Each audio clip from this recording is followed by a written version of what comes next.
So I'm Al Hardy. I'm the manager of community parks, where a lot of this year's changes have gone on. I brought a couple of victims with me here. On my left is Dave Little, who you know is a residential red zone manager. And I want to introduce a new manager, Andy Brown, Metropolitan Parks. Good evening. Well, Hi, Andy. so they'll help me with questions. We couldn't get the regional park guys before they went out into the biodiverse areas that they look after for the wild. So I think Rupert had planned to just take the report widely as read with a few highlights.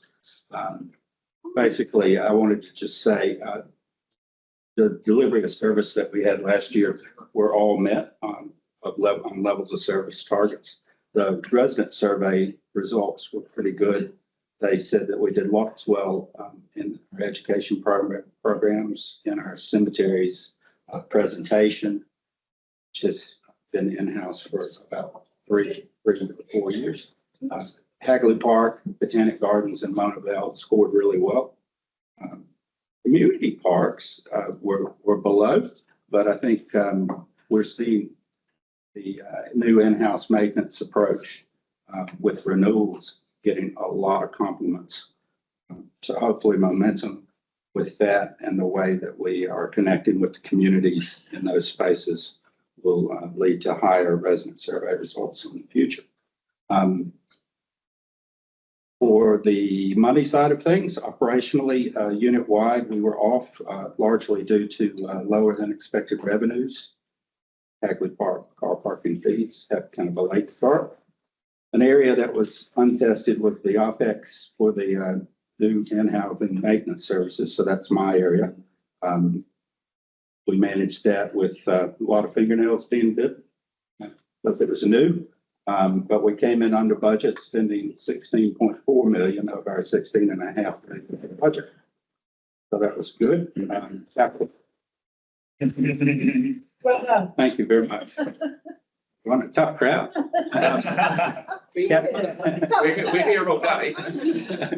Capital performance for the unit, all targets were met at 98% delivery against budget, which was fantastic.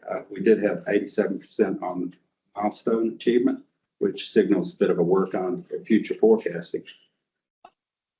I wanted to highlight in the report, it's on 14. Glad I brought you. So community park was showing a trend in lower ticket numbers and complaints from previous years. This comparison is just quite bold against the previous year's contracted services. Wow. Now we can. The crowd has warmed up. There are many moving parts to that, but the new cadet program is one that I wanted to really draw your attention to. It's not, in Rupert's report, it's not really given a lot of, it's just kind of a line item. But we had 12 school leavers in our first intake, and half of them have progressed on to go into horticultural trainees or sports turf management programs. And they've been fantastic. Andrew helped us with kind of a robust recruitment with some of the school advisors and counselors, so it's been great. And you'll see the in-house closeout, which I think was asked for in one of the previous council meetings. We had to, that's where we had to add additional capital in the council resolution in order to come up with the in-housing. So we combined those budgets with money that we had for existing purchases of operating plant and equipment and to build 2 depots across the city. And so right now, the plant and equipment, so the mowers and the weed eaters and all those things have been purchased, and that's come in under budget. The depot construction will be finished later on in the year. We're building two depots. They're going to come in roughly a month and a half apart, and they are forecast to be on budget as well.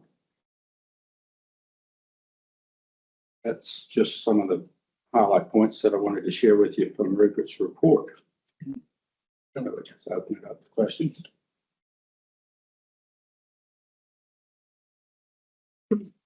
I'm looking at all these lovely pictures. Now we've got Yanni Kelly. I mean, yeah, first off, just say thank you. Like, you know, I'm so proud that you guys have delivered on what council expectations were around bringing things in-house. I'm really heartened by training the young people. And I just wondered in terms of, is there a way that we can amplify that across either other units of council, Mayor's Task Force for Jobs? Like, I don't know, but the model itself actually seems a really good model. Is there a way that we could consider, I don't know, investing more to get more young people getting those opportunities, or things that we can do to kind of work with central government around employment opportunities? Maybe not just for young people now, but there's also a lot of other people in our society who are struggling for jobs. So I was just really interested in like looking at what we could do more in that space. Yeah, we definitely look wider within the unit. So a large part of this new school leaver cadet program is in my area in community parks, but and the tasks involved there are wholly appropriate for young people. But Andrew, did you want to comment? Yeah, well, I mean, we can take that on board. And I can certainly talk to Pedro, we are initiating something that can look at the part, how one parts to look at other units. For instead of looking at how we can expand out across that job creation, particularly in the young people with employment and education, the data that is starting to really increase over the last years. So looking to see what we can do, then also talking about potentially then can we expand that out and get more partners and more agencies. So it's something that is a citywide response and not just a council-wide. In the old days, we used to have a thing called Action Works based at the old factory.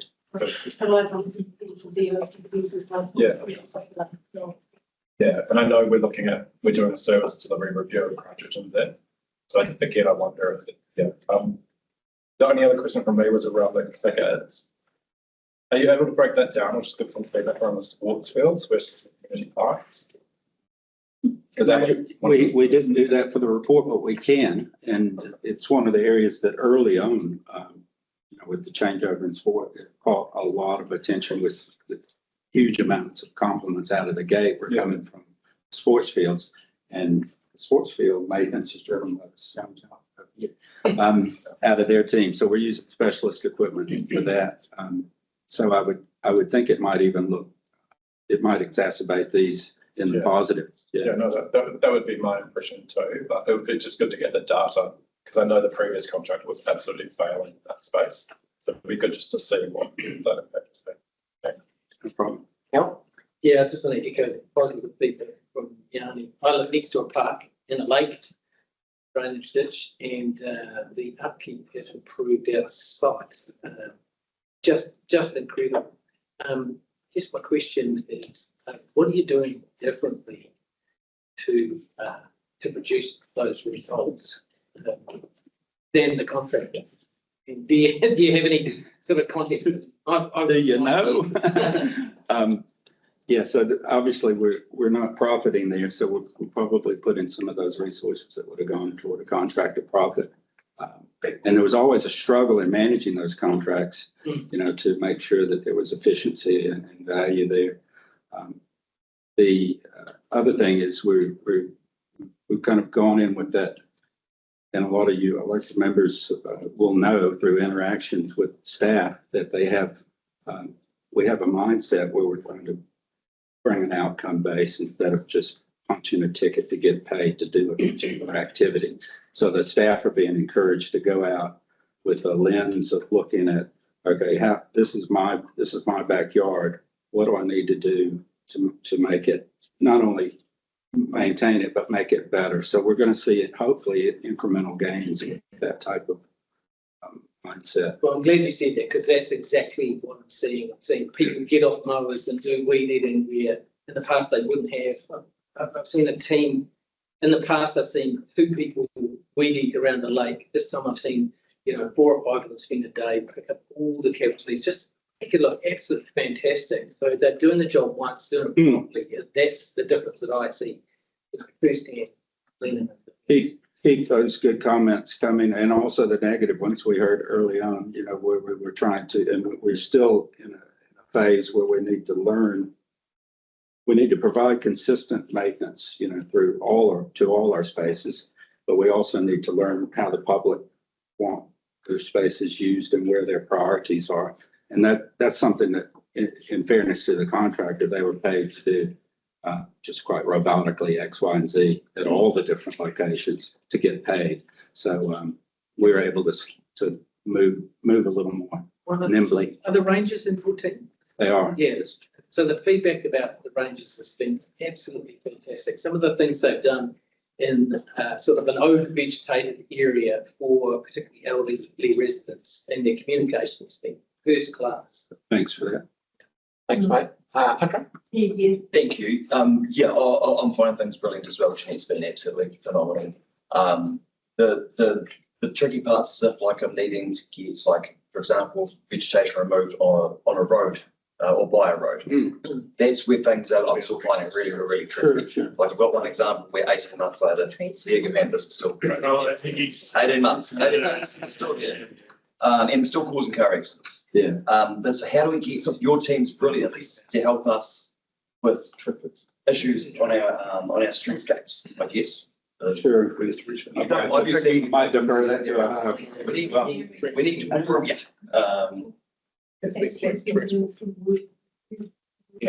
Yeah, I've been working with Brent to see, you know, how we can improve it.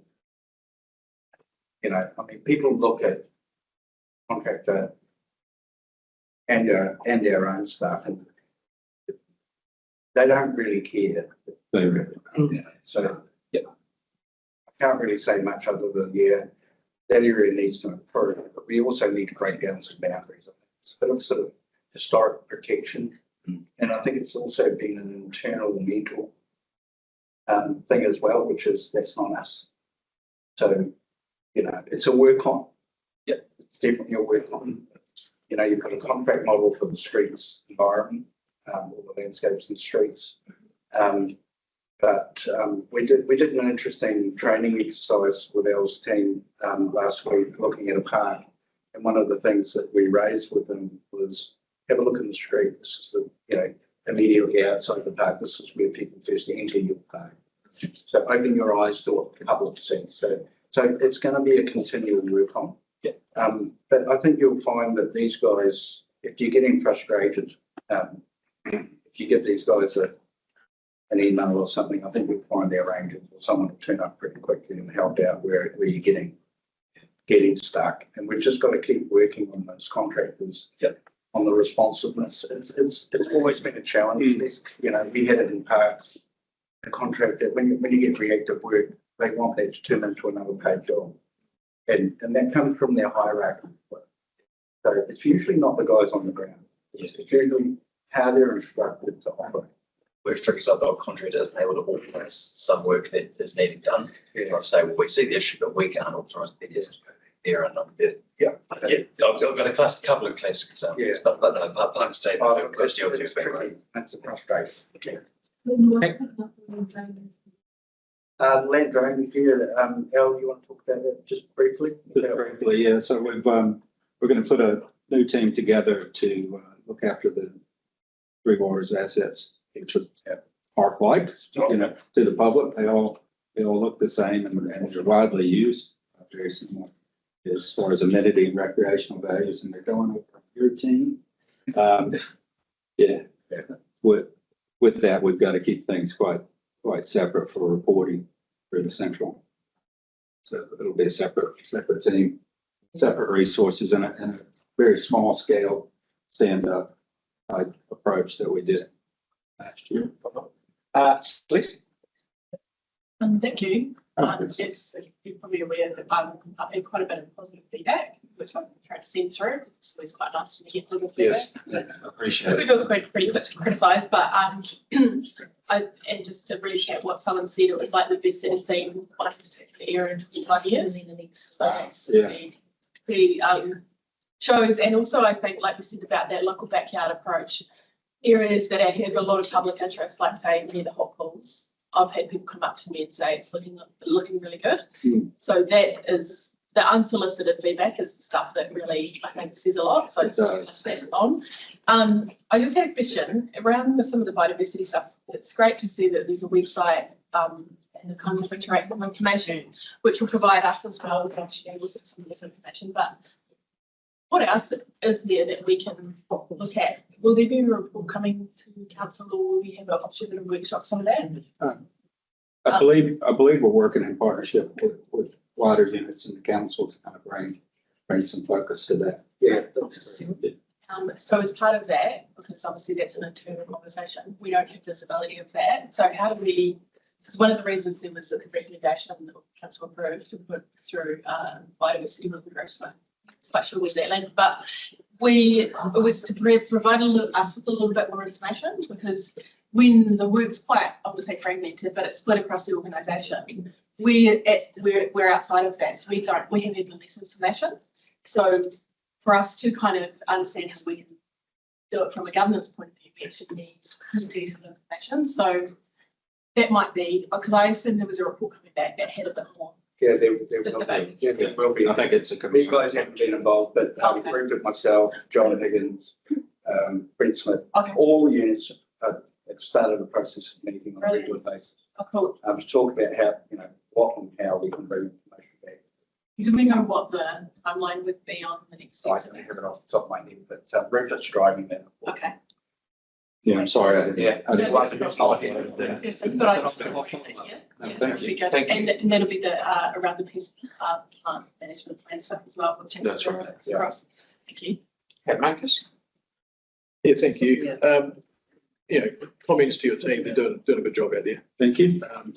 I do have a few sort of, I think things we've got to catch up on, things like, I know in the Yorkers Park area, there's a number of plantings that are around stream that have become overgrown amongst them. Mhm. And I guess it's a matter of time till we get into there and actually effectively weed those or change the structure of it so it's easy to maintain. Mhm.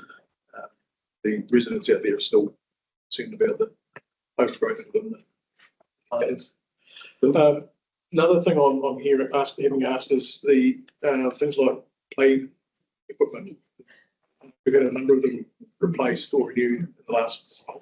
Is there a program that we can get a glimpse into for some of the other older playgrounds that are around? Because in the home area, we've got a lot of 1960s vintage sort of play areas. Some of them have been replaced really well, but there's others that are still being asked, okay, when's my turn?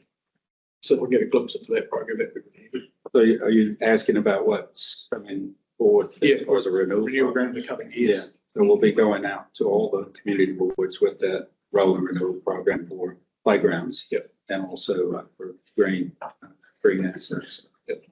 That's where you get to, have some input into the next couple of years. And Brian's working on that now. Yeah, Pulling it together. so it should be shortly.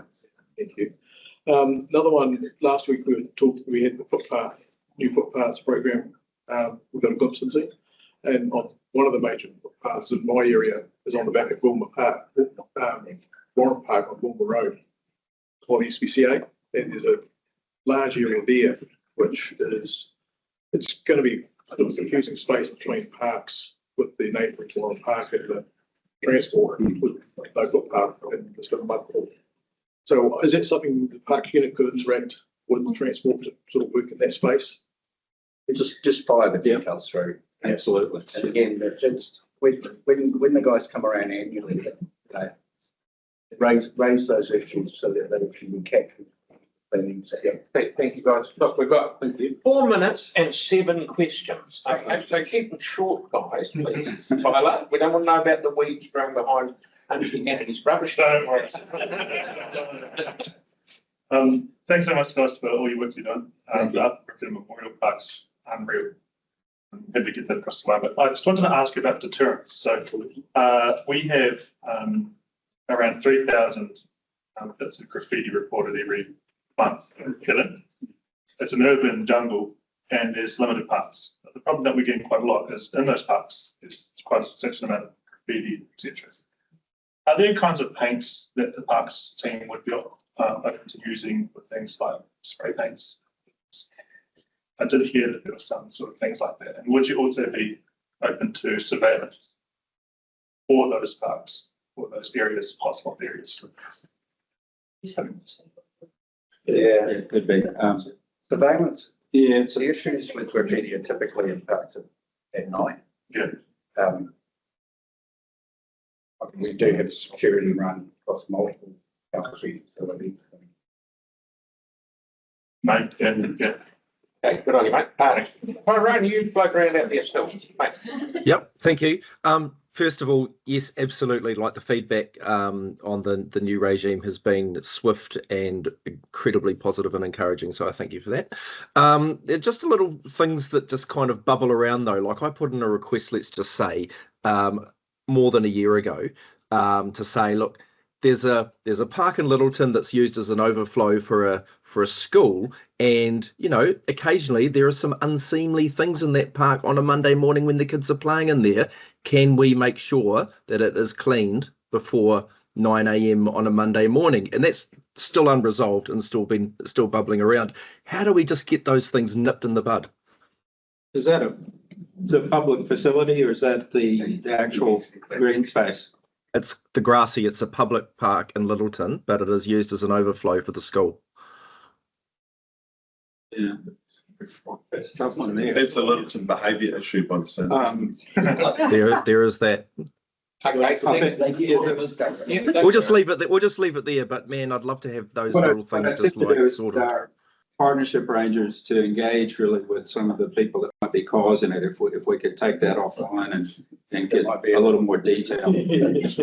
I'll flick you the email stream. Cheers. That's an RFS. Hey, thank you. I'm just question about the North Beach Circle. I say, was that a council project or a partnership project? With one or is it solely in house? Familiar with it? No, that's a regional mix. That's planning space. Page 23. Okay, and the other thing. Yeah, good to know, because I think most of the other ones have got building partnerships. And the McLean's grassland park management, is that what we used to call when I was on the zone committee, the dry lands? Is it the same thing? All right.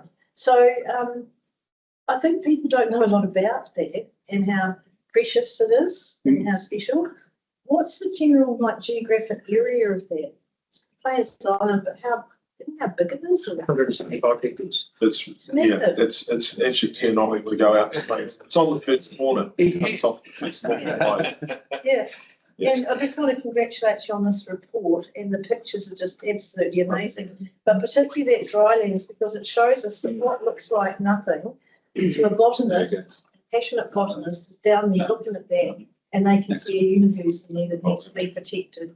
And so I think it's there's Yanni. Okay, right, Sarah, please. Thank you. Thanks. 3 quick things, and 2 of them might be new information coming back to us. Firstly, you've got some great information on trees and other planting in the Opakaro corridor, and thanks, Dave, for your presentation at Richmond Club. Not the guy that was really well received. But planting across the parks. So we hear in the climate report about the urban forest plan, but actually planting in our regional parks and Port Hills being sponsored and stuff, having a really good picture of collation of that. Would be like all of those numbers. We couldn't see, we've had that, I've had to ask for it separately in the past, so we got last year's numbers sent through email through. It'd be really good to have a good idea of how many trees, plants and things that we're putting in, because the committee really care about that. So get that through. I think, Toby Chapman should have that as part of the urban forest plan. Yeah, Not just the urban forest though, because we get the urban forest stuff through, these are the number, but it's only a very small number of trees comparatively, because they're, they're going in our parks and streets and stuff. But we're planting a lot more trees than that. So residential red zone, Port Hills, Bank Peninsula, all of those together are replanting at the city. Yeah. I know the numbers are around. It was easy to get them last year, but actually reporting on that would be really useful. Okay. Next one is new parks, great to see with the new subdivisions and things. But we have a lot of intensification in some areas of the city. And what are we doing to look at where new parks, pocket parks, places like Chesterfields might be needed in areas like Riccarton, other areas that are getting into the city where there is greater intensification. There's the planning guys, Bridget showed me a new map that they've just done that we can bring back. That'd be great. It shows you where the current levels of service deficits. Yeah, I think that's really important. And that's probably something that could be got quite nicely, actually. Yeah, because I remember seeing something similar like maybe 7 or 8 years ago, but I think especially with the increased intensification, that would be really good to see. That was DC's fund, that. Yeah, but some of the central city, that some of the intensified areas aren't DC's fund. Yeah. With that park stuff, and That's so quite way to do big, that. Of the work those kind of things will be really good. Pass that on through. Yeah, and the other thing that the deficit stuff brings me into the amazing report, we're doing lots of great stuff. My question is, what are we not doing that's expected? What isn't meeting the service? What things is in the biodiversity strategy, for example, that we would like to do but we're not currently doing for various reasons? Where are the tensions? Where are the strains on staff? I know that, for example, we have more community groups wanting to do planting than we have staffing to be able to enable. Those kind of things are useful for us to do, not just what we are doing and doing well. So where the tensions are, if we could get something back on that, I think that's really useful for us, especially if we're planning for the future and annual plans and stuff too. I think, Aaron Jackson. Yeah, so just great. This is great that we got here. So another potential save, or no, would be a definite saving, but another in-housing and the window of opportunities open right now. So sorry, I didn't bring it up with you individually earlier, is graffiti. So the graffiti contract's out right now. So it's closed off for the tenders, and a new one will be chosen. That's around $1 million+ a year. If we were running it in-house, it would only be about 2/3 of that. And then the benefit of that is that that same painting crew could then, if graffiti drops off, could then be doing paint maintenance within parks, or you just have a slightly larger crew and we can employ 2 more younger people and do all of the painting for a lot of our facilities. You know, if you've got 1 or 2 tradesmen in the crew and then you're bringing up other people, then they could be doing our other facilities painting as well, because the rate we pay through the tendering system is horrendous, and would be much better in-house. And it's not a big crew. You're only talking about the graffiti's about a maximum of 4, and it's currently it's a public number. It's over $1 million. So you run a crew of 4, as you know, for about 2/3 of that. It's probably more for our community partnerships and relevant park. Thank you, Aaron. Great. The cadets, just checking, they're getting paid living wage. Yes. Yeah. Oh, I cut that. And lastly, Thank you. We've been hearing in consecutive F&P sessions now that parks were having an underspend, and we've talked today about coming in under budget. I'm keen to understand, we've previously been told that a lot of this is due to timing. So is that still the case, or are there some things that have not progressed, or have you changed the way that you've done things? Just trying to understand why it is that we've got these savings. Yeah, we definitely haven't come in. I wouldn't consider it under budget, but it's 1/3, 1%. Yeah, it's real tight. Last year, we also stood up and while we were paying the contractor. So we definitely have had just one go. We haven't had actually a cycle where we can, totally say that there's excess or under budgeted. And we haven't cut anything off of the program that we were doing. Yeah, that's the key piece that I'm trying to understand whether something's cut off. The other final question, Phil, is one of the things that I hear often from residents is a request for more rubbish bins in certain areas. Is there any room to explore that, please? What other information have we got around that? Because I have difficulty answering that for residents all the time when they're asking for more rubbish. Answer that. Well, yeah. It's interesting because I asked Rupert about, because we had that program of rationalising all the Yeah. programs. And there's definite evidence that the number of tickets around rubbish have dropped quite dramatically. And the cost for rubbish as well. Maybe people have given up asking for it. So, well, maybe, but I just direct them through to raising tickets so that the information can flow through to us, so that, they can look at the adequacy. Yeah. Some parks are really large with multiple entrances, and it might be just an additional here and there. Make sure that they get the ticket in. Yeah, we cut that rationalization. That rationalization was a moment in time. And the way people use parks change all the time. So it's always good to keep checking in. So Thank you. And it's easy to mobilise. Thank you very much, guys. Just lastly from me, I must say, here you are last spring, you got thrown into the deep end, the grass was growing faster than you cut it with a brand new team. And I've been with Les Hospitals for Jobs, as you know, and it's good to see that you're using young people from, like everyone that leaves school is going to be a brain surgeon or an astronaut. So it's unlike Andrew here. That you're using people to their strengths, and it's so good. So it's good to see. And just correct me if I'm wrong, you have one sort of manager for, say, 6 parks. So if you've got a problem with a park in that area, you can ask that guy. that's right. There's a team leader for that. That's the person. Yeah, but whereas in the past, you didn't have that. You just had a phone number to ring in. That's So right. it's tightening up. So well done. That's very well done. Yeah. Thank you very much. Brilliant. Excellent. Thank you.